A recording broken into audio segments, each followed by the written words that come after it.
was telling anybody who wanted to know, and some who didn't, all about my new life. I mean, I had proof that it worked. No more medications for me. My weight was lower than it had been in years, and I was thriving with whole foods, plant-based food. Not a drop of sugar, oil, or animal products got past my lips for a long time.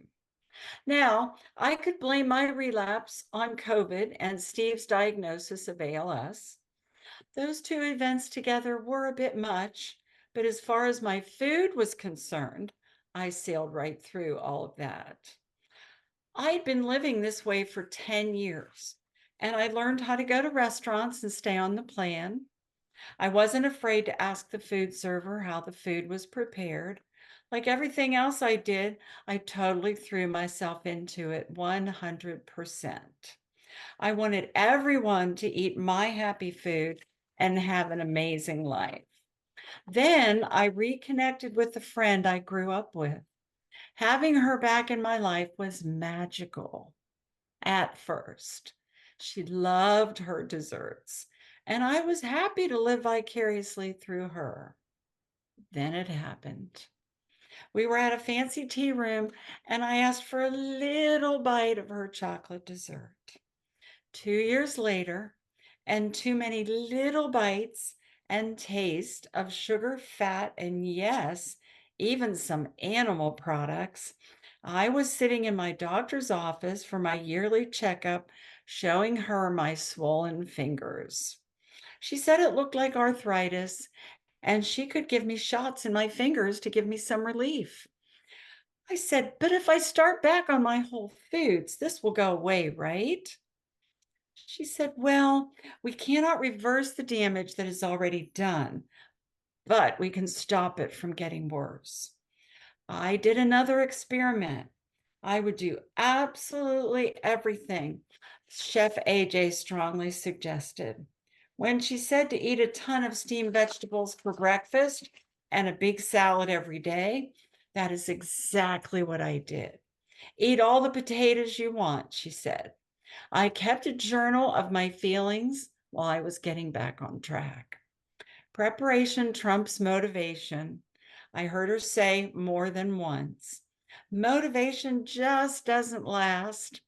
But if I had all the food prepped and ready to go, I had a very high chance of succeeding again. So off to the kitchen I went, not my favorite place in the world. Somehow, I would need to learn to enjoy preparing food because going out constantly and going along with everyone wasn't working for me. I was sick and fat again. I immersed myself in Chef AJ's cookbooks and her YouTubes, along with Doug Lisle and Dr. Goldhamer. 10 months later, I was back down to my goal weight. I was eating my happy food again and loving my life again. Another doctor that was helpful was Dr. Pattison, who specializes in autoimmune diseases. He suffered from rheumatoid arthritis and found plant-based food and vigorous exercise got rid of his symptoms and the severe pain. I found the perfect gym and love my high-intensity workouts, and yoga helps me to relax.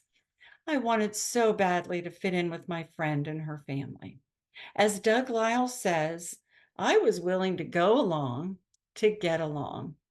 I am very social, and I think part of me was tired of always being different and offending people just by eating healthily. I will never forget another one of those moments that led me back to where I belong. I was eating fish whenever we went out with my friend and her family. Her son said, well, we got you eating fish, and now maybe we can see you get drunk. He knew I was recovering from alcoholism when he said that, and I was shocked. That comment showed me how far I had gone the wrong way. Today, I make life very simple. I used to make elaborate recipes that took hours to make. Also, I was able to see how and why my relapse happened. I suppose there are some people who can have a piece of cheesecake and stop with that. Not me. As Dr. Goldhamer says, the fat and the sugar together gives me so much dopamine. It is like a drug. And that is why once I start, I literally cannot stop. So, best I do not start. The weight fell off gradually and consistently. This would be sustainable for me. I am never hungry and eat food I love. I think for me, the trick is to find happy foods I enjoy, like Hannah yams and Hawaiian sweet potatoes. For me, the most challenging part of my joy journey has been to let go of the energy vampires in my life. I see now the silver lining in having that diagnosis of arthritis and knowing I can do something about it.